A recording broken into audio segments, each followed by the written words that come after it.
In this leg of the race, the teams have to go fishing. Fishing is very important to the society because they live on an island and have to fish for a living.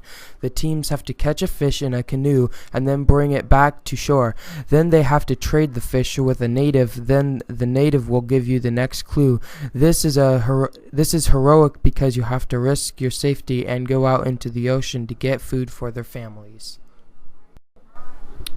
In this leg of the race, you will have to ask people who only speak Greek where you can find a certain pre-decided item for $60.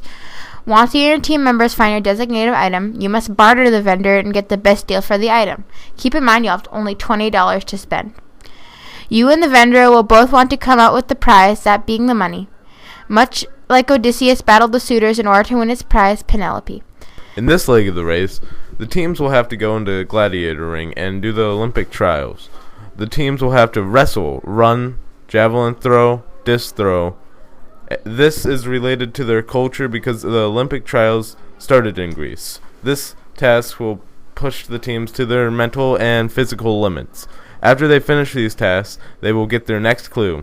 This is related to Odysseus because he surpassed the trials like Odysseus did. This is heroic because they have to try their hardest to pass the trials. One way our society is different from a Greek society is the way our children are raised and what books they read when they're growing up. Also, when you travel to Greece, everything will be in a different language. Shops, landmarks, street signs, everything. The teams will have to find their way to a kindergarten. Then each group will have to read a different American classic children's book that will be chosen by the children. The teams will have to read and act out the book, and the winners will be chosen by asking the kids which one they liked the best.